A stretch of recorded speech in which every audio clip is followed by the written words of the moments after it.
सवाल यह है कि पश्चिम बंगाल में जो 58,08,202 वोटर्स के नाम कटने वाले हैं, क्या उनमें से एक नाम ममता बनर्जी का भी हो सकता है? क्योंकि वो तो ये कह रही हैं कि उन्होंने अपना फॉर्म भरा ही नहीं।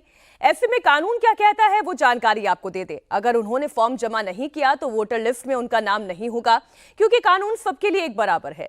ऐसे में वो चुनाव भी नहीं लड़ पाएंगी, और जब चुनाव ही नहीं लड़ेंगी तो मुख्यमंत्री कैसे बन पाएंगी? और अगर उन्होंने अपना फॉर्म भर दिया है तो फिर वो लोगों को उकसा क्यों रही हैं? वो लोगों से ये क्यों कह रही है कि बीएसएफ की चौकियों के पास लोग ना जाएं? কেন আসামে হবে না? বিজেপির রাজ্য বলে আর এসআইআর এর নাম করে মা বোনদের অধিকার কাড়বে। তারপরে নির্বাচনে দিল্লির পুলিশ নিয়ে এসে মা বোনদের ভয় দেখাবে।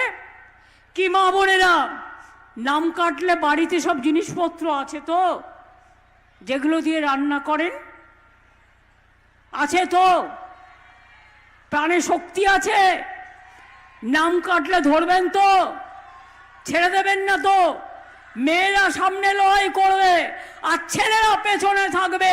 আমি দেখতে চাই মা বোনদের শক্তি বড় না বিজেপির শক্তি বড়।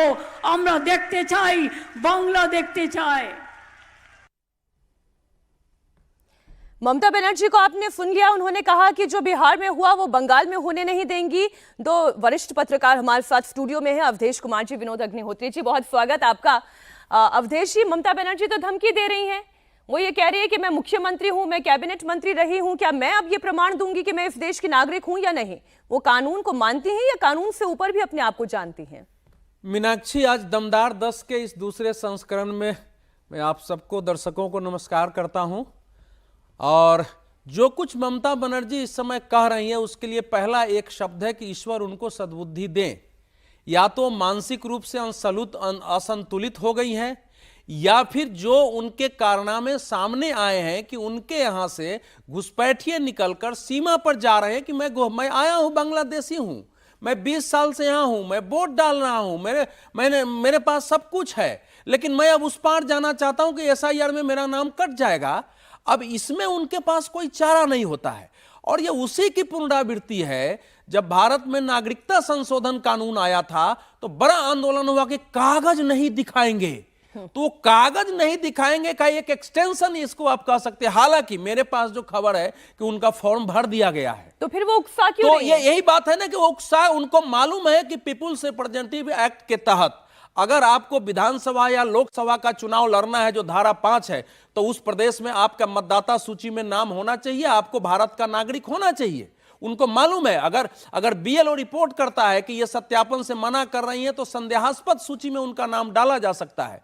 तो उकसा जरूर नहीं है, वो उकसा इसलिए रही है कि एक वातावरण बना रहे कि जो इस समय यहाँ के अल्पसंख्यक हैं, मुसलमान हैं, मैं आपके साथ खड़ी हूं। उस तरह से कई प्रकार के वो तर्के देती हैं। लेकिन ये खतरनाक है कि भारत के संविधान के तहत शपथ लेने वाली एक मुख्यमंत्री जो कह रही है कि 3 बार मैं कैबिनेट मिनिस्टर रही हूं, 7 बार मैं सांसद रही हूं, वो एक संवैधानिक प्रक्रिया को की पालन करने के विरुद्ध लोगों को उत्तेजित कर रही है, भड़का रही है। विनोद जी, संवैधानिक प्रक्रिया के खिलाफ लोगों को उकसाकर वो क्या हासिल कर रही है? मैं बड़ी शुद्ध पॉलिटिकल राय आपसे जानना चाहती हूँ।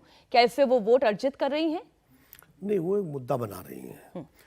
वो हमेशा मुद्दे की राजनीति करती हैं, और इस देश में वोट हमेशा भावनाओं पे मिलता है। गुजरात में जब नरेंद्र मोदी जी मुख्यमंत्री थे तो वो भी दिल्ली सरकार के खिलाफ 5 करोड़ गुजराती, 6 करोड़ गुजरातियों की बात करते थे, याद करिए उस समय। ममता बनर्जी उसी तरह बंगाल की बात कर रही है। पूरे उसमें देखा आपने, उनके एक तर्क में तो दम है कि आसाम में एसआईआर क्यों नहीं हो रही है। इसका क्या जवाब है? चुनाव तो वहाँ भी है, बिल्कुल। बंगाल में आप कर रहे हैं, आसाम में नहीं कर रहे। फिर चुनाव आयोग ने सब जगह बढ़ा दिया टाइम, तमिलनाडु तक में बढ़ा दिया, वहाँ भी तो चुनाव है, बंगाल में क्यों नहीं बढ़ाया? तो चुनाव आयोग के जो ये फैसले हैं, जिनसे लगता है कि आप कहीं ना कहीं ये सवालों को जन्म देते हैं, नंबर 1। दूसरी बात ये, जहाँ तक मेरी जानकारी है, अगर बीएलओ आश्वस्त है कि मीनाक्षी कांडपाल वोटर हैं तो वो भी आपका फॉर्म भर के भेज सकता है। कोई जरूरी नहीं कि आप वो, ये चुनाव आयोग अगर आश्वस्त है कि भाई ममता बनर्जी इस देश की नागरिक है, मुख्यमंत्री नहीं, तो कुछ जरूरी नहीं ममता बनर्जी अपने हाथ से भरे, वो भी भर के भेज सकते हैं। तो इसलिए मुझे लगता है, जैसा अवधेश जी कह रहे हैं कि उनका फॉर्म भरा जा चुका है, तो हो सकता है बीएलओ ने भर दिया हो उनका फॉर्म। भाई कौन बीएलओ सत्यापित नहीं करेगा? बंगाल में बंगाल के मुख्यमंत्री का नाम उन्होंने अपने हाथ से नहीं भरा,